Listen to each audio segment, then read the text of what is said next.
Well, hello, everybody, and welcome to our first episode of Odds and Ends. It is our Monday weekend betting recap brought to you by Bet.NOLA.com and Caesar Sportsbook. I'm Zach Ewing along with Jim Derry, and it has been a football weekend. It's been a busy one. It's been a crazy one, both on the college side and the NFL. So let's hop right into it. Jim, what were your thoughts just overarching on the weekend that was? Mediocrity. I couldn't have been more mediocre. Week one is always a challenge in lots of ways. You know, it's hard to get gauges on teams, and especially this year, you can watch as much preseason as you want, but with only 3 preseason games, and then for us with Ida, I mean, I really only saw 2 weeks worth. So it was hard to get, and then teams are using less starters. It's almost like open tryouts almost. It's just weird. And so I usually struggle in week one, and my money picks that will show in a little bit won't show it'll show that I did horribly, but I was actually, pretty average. So hopefully we'll pick that up as we go along. Yeah, my picks were not good either, but my money picks were better than all of my picks if you look at what I actually liked. Yeah, but that's the way it goes sometimes. So What we'll do here is we'll take a quick look at tonight's game, and then we'll circle back, talk about the weekend that was, including the Saints. They were anything but mediocre, and then we'll end the show with our picks for tonight's Monday night game. So Monday Night Football is live from Las Vegas tonight. How appropriate! It's the first Raiders game with fans there at Allegiant Stadium in Las Vegas, or first regular season game, I should say. And the Raiders are hosting the Baltimore Ravens. Line this morning was Ravens -4 with an over-under of 51. I just checked, and the line is still 4. The over-under has ticked down to 50.5. So it's interesting because Baltimore, without giving away our picks, Jim, although yours is going to be given away here in a minute, but the Ravens, with so many injuries in the preseason, I mean, you just never see a team. They lost their top 2 running backs, J.K. Dobbins and Gus Edwards. They lost their best cornerback, Marcus Peters. I'm forgetting somebody. They lost another starter as well. I mean, this is not quite the team we thought it was going to be, but still favored by 4 on the road. Yeah, and I think that goes to show that there's still some big money on the Ravens, because you would expect the amateur everyday Joe Gambler who sees ESPN and the breaking news would be all over Vegas here, and they probably are. But it shows me that there's still a good bit of money on Baltimore. And it also, when you're talking about Lamar Jackson, I mean, does it really matter who he has back there? I'm sure it's great to have help, but I mean, Lamar Jackson does a lot of things on his own, and barring injury, he's going to do a lot of things on his own tonight. Yeah, the one factor that you look at as far as helping the Raiders is maybe number one. I talked about it. Their first home regular season crowd, maybe a lot of emotion behind that, and quite frankly, John Gruden's on the hot seat this year, so they've got to pull out all the stops. They've got to win their home games. Do you see any reason to think the Raiders can pull this one out? Oh, sure. I mean, all the reasons you mentioned, but then again, you talk about coaches on the hot seat. I think that gets overblown. They're on the hot seat, but that doesn't make any difference to me, really, on whether they're going to be any better or not. I mean, Mike Zimmer, to me, is on the hot seat. They go to Cincinnati and lay an egg. These coaches are on a hot seat for a reason. I mean, correct. And they're probably still going to be on a hot seat. So, I mean, yeah, but all that aside, I do think that Vegas has, clearly they have a chance to win. They're only 4-point dogs. So you can't go by, it's not like, you're going in as 7 or 8 point dogs like the Bears did last night or something. And you would have been shocked if the Bears would have gone into LA and beat the Rams. And clearly they didn't. Like you say, with the crowd being as excited as they are, that will pump them up. We'll get into the picks later, and I'll expand on that a little bit. But yes, they have a chance.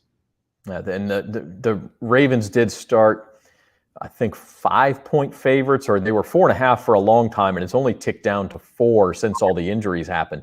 One guy that the Ravens will have replacing their running backs is old friend Latavius Murray, who was released by the Saints last Tuesday. And that is a good segue into the Saints, who listen, I picked the Saints to win. I know Jeff Duncan picked the Saints to win. There were people who thought the Saints could win this game. I don't know of anybody who thought they were going to just obliterate the Packers. 38-3. I mean, come on. What was your reaction to that? It reminds me of, first of all, Jeff Duncan's the homerist of all homers. So we can't go by him. He's going to be, if the Saints go 16-0, he'll be 16-0 in his picks. So I'm just going to put that out there right now. But it reminded me the opposite of 2005. The Saints went to Green Bay, and it was the game where Deuce tore his ACL, and the Saints were losing 35-3 at halftime. And the only reason why I remember the score is because he had Bobby Hebert coming on the radio going, 35-3, 35-3. What is going on? We don't even care. I mean, it was hilarious. So it actually brought some levity to a really bad situation. But it was the opposite of that. I mean, who could have predicted this?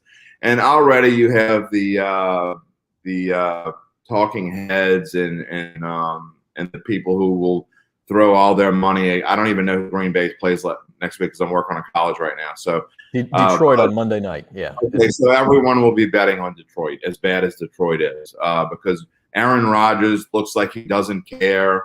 He doesn't want to be there, blah, blah. I mean, it's one game. It is.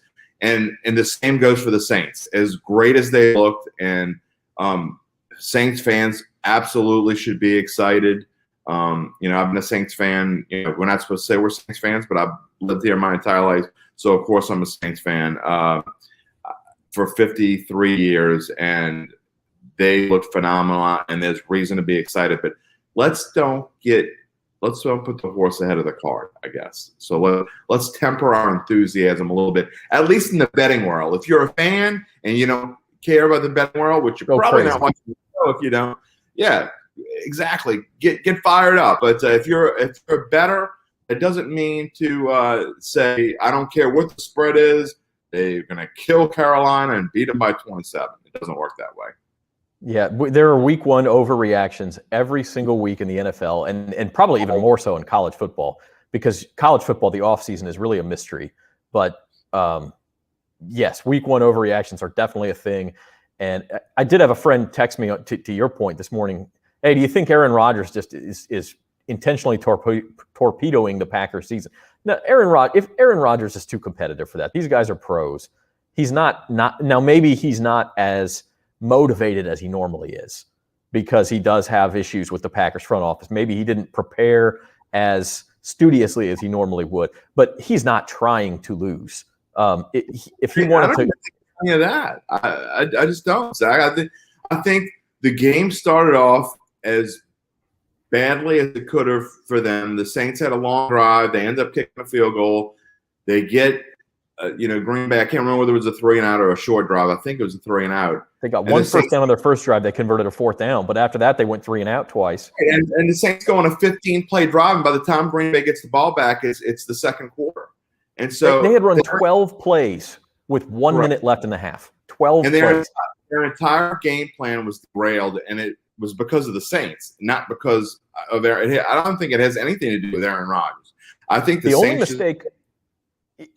Yeah, no, I agree with you. I mean, the only mistake Rodgers made, the first drive of the second half, they're in the red zone. They could have cut it to 17-10. He had Devontae Adams open on a crossing route, and he threw it behind him. And Paulson Adebo picks it off. And at that point, the game was over. Because if the Packers score there and it's 17-10, okay, the Saints still have work to do. Now you've got a little pressure on you. You turn it over or something.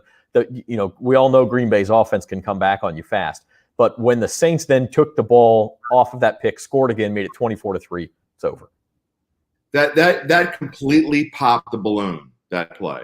I still think if they score a touchdown on that drive, I still think the Saints win.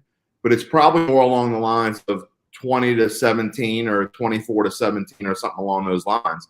It's a completely different game. It's nowhere near 38-3.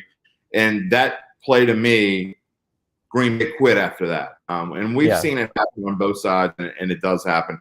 But it doesn't mean, and I have a little text group with these two buddies that I talk about often in my betting columns and when I do podcasts and things. And I had one guy texting me, Aaron Rodgers this is in the second quarter, saying he doesn't look like he wants to be there. I'm like, I don't get that at all. So anyway, it's going to be the talk. It's all we're going to hear all week. And as he once said, RELAX, they'll be. It's game 1 of 17. They pulled the starters at the end of 3 quarters. I mean, listen, if they wanted to make it a little closer at the end, they probably could have. But I wouldn't overreact from a Packers perspective. And the Saints, I mean, listen, they look phenomenal. It's a tribute to Sean Payton, the offensive and defensive lines, all of these things we talked about.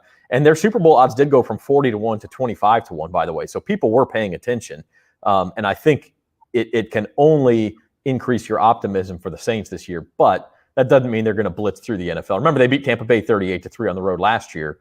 And then, frankly, now Drew Brees got hurt. A lot of things happened, but quite frankly, we're never at that level again the rest of the season in the playoffs. So what else about week 1 stuck out to you, Jim, either as a positive or a negative? Well, the Rams last night reinforced my belief, and granted they're playing Chicago, but they reinforced my belief that they're the best team in the NFC going into the season. I really believe that.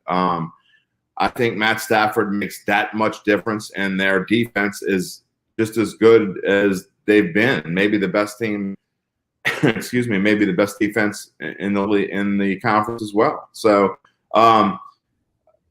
it'll be interesting to see as we go along, and they play the likes of Seattle and that sort of thing. Because Seattle looked really good yesterday. They surprised me a little bit. Even though I picked them to lose to Indianapolis, because I thought I'm not really down on Seattle. I think that they have a tough schedule. They're in a tough division, obviously. Arizona, I predicted them to win. That was one of my upset specials, but they were dominating. I mean, they dominated what I believe to be one of the top 2 or 3 teams in the AFC. And Kyler Murray is just so fun to watch and outstanding. So, and then maybe another surprise is the way that Buffalo kind of didn't show up. I know there's a lot of hype around Josh Allen, and it's well-deserved. And I actually believe he's one of the top 5 quarterbacks in the NFL. But yesterday, after that first drive, he kind of looked lost a little bit. And Pittsburgh really put it down on him. I thought they would be down a little bit, with all the TJ Watt stuff going into the season. So I was really surprised. That was probably my biggest surprise.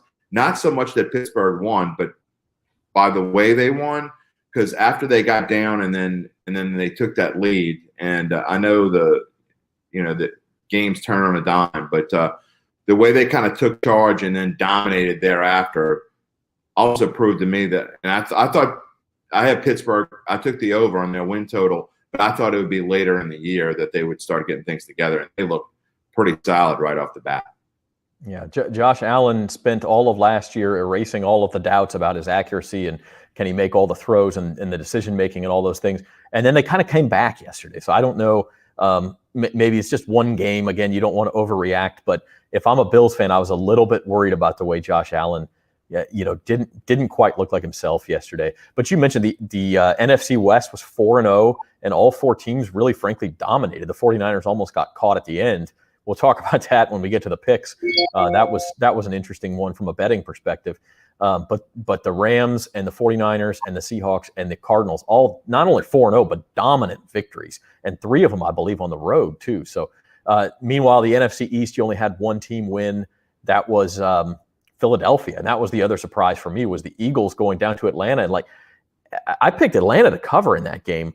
I'm not totally surprised that the Eagles won, but it was 32-6. I mean, what are the Falcons doing over there?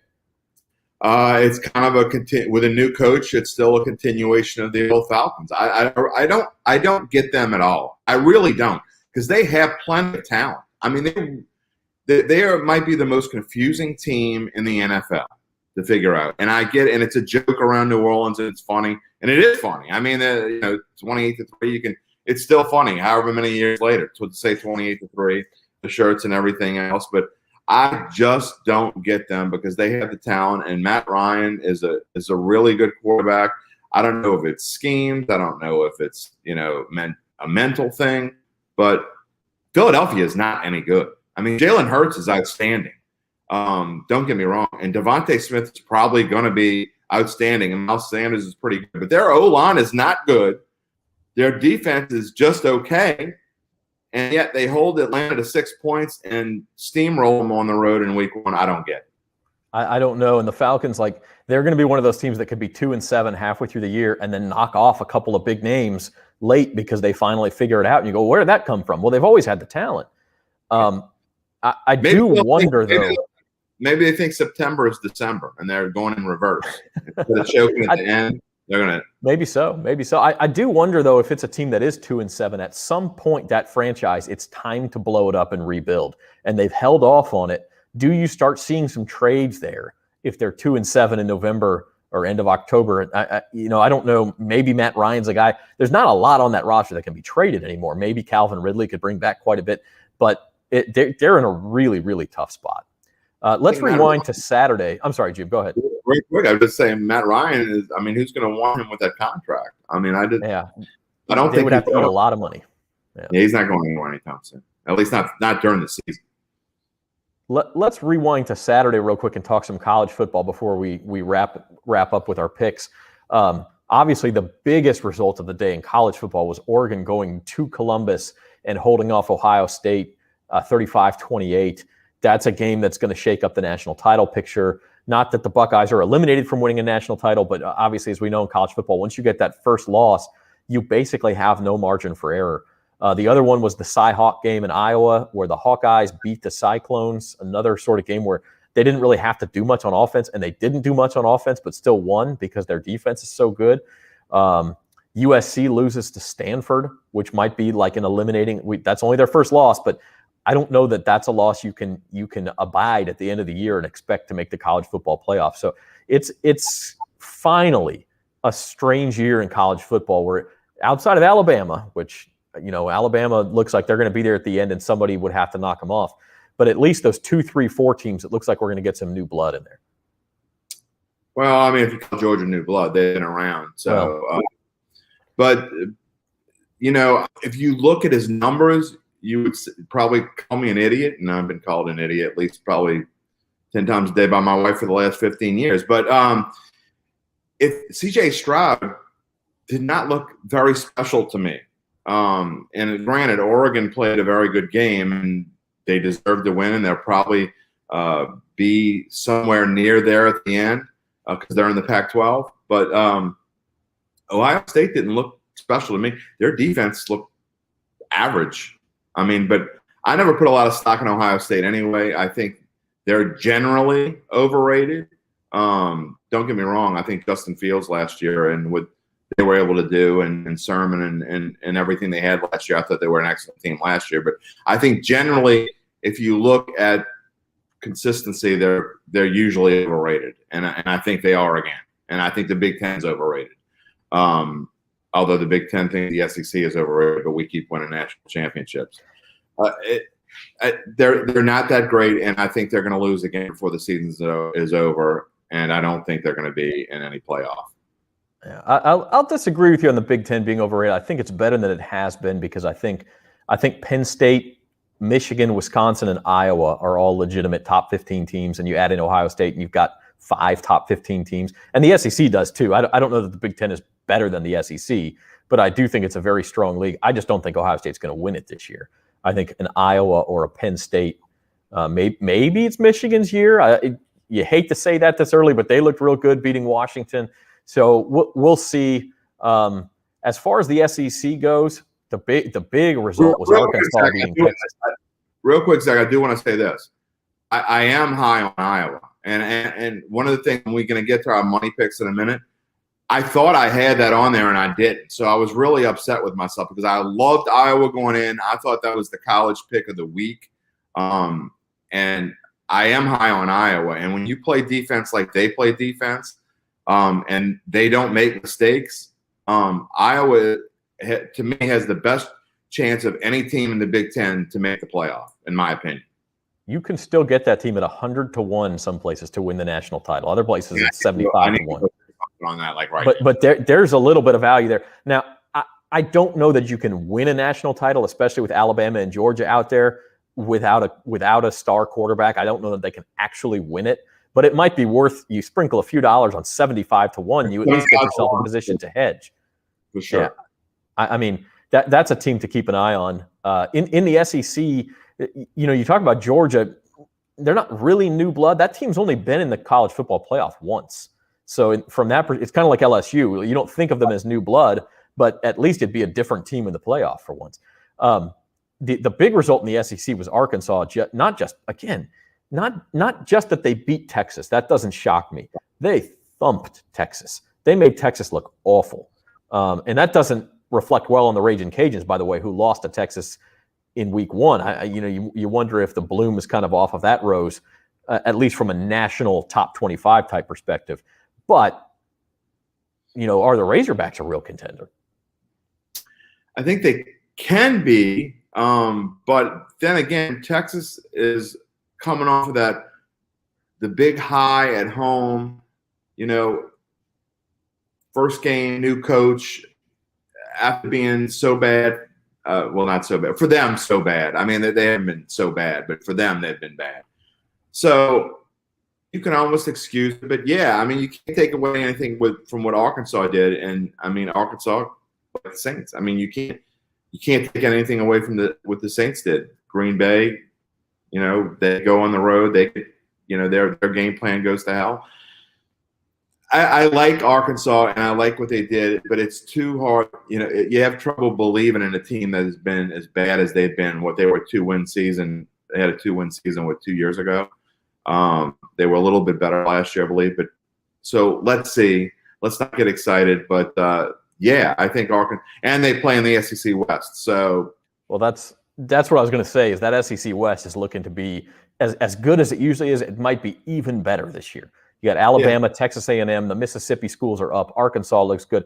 LSU, we're not talking a lot about locals this week. The local schools all played FCS teams. LSU beat McNeese State 34-7. UL really had to survive Nichols 27-24.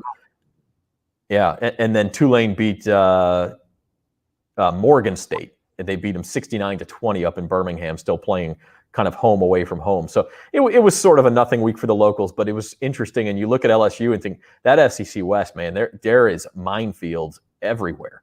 I shouldn't say that. There are mines everywhere. It is a minefield. So let's take a look at our picks this week. Let's start. Devin's not here, but we play a game on Thursday called Big Bucks. Jim's hiding his face, but Devin, he's off today, but he can look on with some pride. He's the one of us up the most. You mentioned Iowa at Iowa State. That game worried me a little bit just because everybody liked Iowa. Everybody did. And usually in those games, you start to think, well, do the books know something we don't know? But sure enough, Iowa won the game outright. He did lose his biggest bet of the week. He thought Penn State would have more trouble with Ball State. I like Penn State's team. And then Devin, frankly, really cleaned up in the NFL. He called the Steelers. He had Carolina blowing out the Jets. And then Cleveland really should have won that game outright at Kansas City. We haven't talked about that one yet, but he won that one as well. Yeah, he did an outstanding job.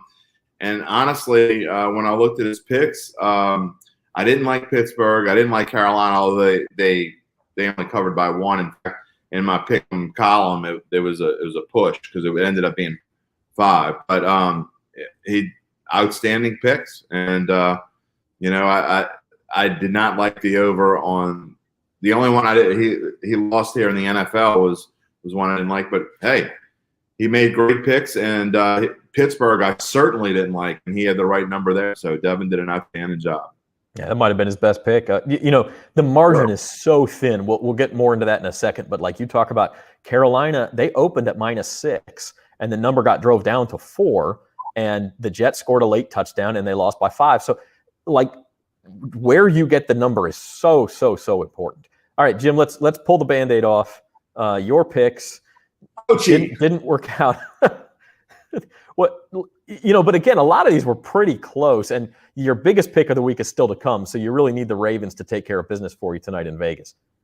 Yeah, and that's a pick. I'm not one of these guys that likes to bet like early in the week, even if I see a line I like, because every time I think a line's going to go up or down, I'm usually wrong. So I like to wait. So and now I would have been glad I waited because I would have get him at 4 tonight instead of 4.5. But I can still be mediocre, just like my picks column. If Baltimore wins, then I'll only be -20.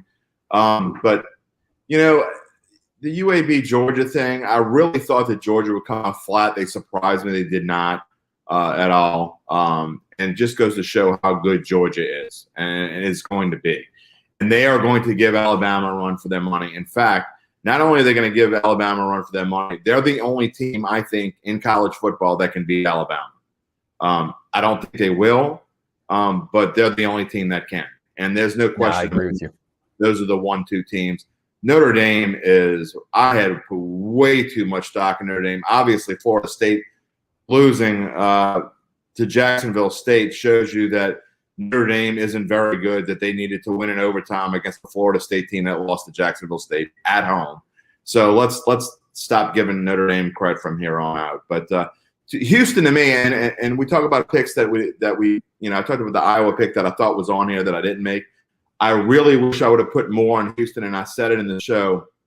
I thought Houston was a near lock. Jacksonville should never, until you prove me wrong, should never get points on the road, especially in a division game. I don't care if they're playing the University of Florida. They should not be given points on the road. And, the Cleveland, Kansas City under. The reason why I went with that is because everybody and their grandma was picking the over in that one. And usually, like you said before, the public's usually wrong. They were right in this case. Probably should have backed off and not put as much on that. I don't regret picking that. I just should have put probably 22 on it instead of 44. But we'll get to the Baltimore pick in a little bit, and hopefully that'll get me back to close to even.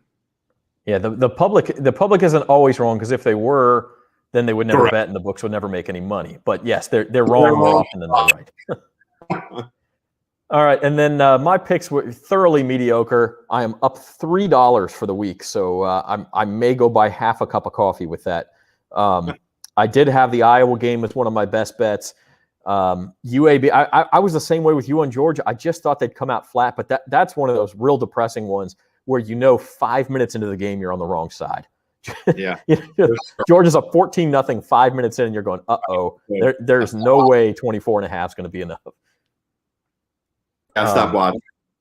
Yeah, it was just time. It was time to watch other games. The game on here to really circle is at the bottom there, and this again goes to show you, if you like a side at a number early in the week, take it early in the week, because I got $20 out of the 49ers against the Lions, and the line moved. When we picked it, it was 7.5. It moved all the way up to 9 points, and people may not have been paying attention to that game too much. The Niners were up 41-17 with less than 5 minutes to go, and you're almost ready to go to the window and cash your ticket, and then Detroit scores and gets a 2-point conversion with about 2 minutes left, so it's 41-25 at that point. Then they recover an onside kick and go down again and score and get the 2-point conversion, which was key because now it's an 8-point game. And then San Francisco actually fumbled the ball back to him again. And it was this time they recover the onside kick, and Detroit had all of its timeouts left and possibly would have gotten the ball back anyway. But the other thing was the Niners fumbled before they could have tried a field goal that maybe makes them cover the 9 again. But Detroit goes down. They almost won the game, or at least had a chance to tie it outright. So again, where you get the number, when you get the number, can be very important. The margins are so thin here. That's the only reason I'm up, is because I was able to hold on to that one. Zach, with that game especially, that's a perfect example of why I wait. In my NFL picks column, I picked Detroit to cover, and had I would have waited a day to write the column, the spread I would have either pushed or won it, because I lost by – it was 7.5 when I wrote the column. So – and I did that on Detroit, and I ended up winning there because I got 9 yesterday. So you're right. Shop around a little bit. You can shop and see where you can – sometimes you can find different lines at different places, and it's worth looking around. Although we don't have the one I regret, and just the one where you call yourself stupid, trusting USC. Like Clay Helton has proven he's not the guy for the job. They lose games all the time. I never would have expected them to lose that game outright, but their kicker got ejected for targeting on the opening kickoff. And I mean, it's just like complete and abject disaster at the Coliseum. And so betting USC minus 17 against anyone was stupid. The other picks there for me is, and this is where I made up a little bit of money. We talked about Arizona I like them on the road, and then the Saints. That was one of my better bets of the week too. I just thought that that was getting 4 points was way too good to be true from a New Orleans perspective. And then we talked about Atlanta. That's the one. I don't really regret that pick. I'm just confused by the Falcons. I really am. All right, so we're running out of time. We're running out of time. Let's move ahead to the Monday night. We will. By the way, we will be looking ahead to next week real quickly. You can look at bet.nola.com. We've got next week's lines already up, and then Wednesday will be almost up. Yeah, almost up. And then on Wednesday, we will have our fantasy roundup show on bet.nola.com. We'll be talking about the fantasy football week, introducing Spencer Urquhart, who is Spencer the Guru in fantasy sports. And he's going to drop some knowledge on us, both from a who should I pick up on my waiver wire and from a daily fantasy perspective. And then Thursday, we'll be back with At the Book, and we'll do this all over again with Devin Jackson. We'll make all of our picks. James Carville will make his picks, and we'll do it again for week 3 in college football, week 2 in the NFL. But let's wrap up tonight with making our pick for Monday Night Football. Again, the Ravens are 4-point favorites against Vegas. You liked them at 4.5, Jim, so clearly you like Baltimore here. I really do, and I'm going to go back to the same thing I said last week. I mean, Baltimore has won 5 straight openers against the spread, and it's because part of it is because they put more into preseason than anyone else. And I hate the preseason doesn't matter, because it does. To me, it's the same as when you're playing at the end of the season and you rest your starters for 2 weeks and you go into the playoffs flat. I hate that. And Baltimore cares about every game. They play Lamar Jackson at times. They put extra effort into things. They've won however many games in a row in the preseason. But the streak of winning 5 games in a row against the spread means something to me. I put a lot of stock into that. And I just think Baltimore is a much better team than Vegas. I mean, I'm not a fan of Derek Carr's.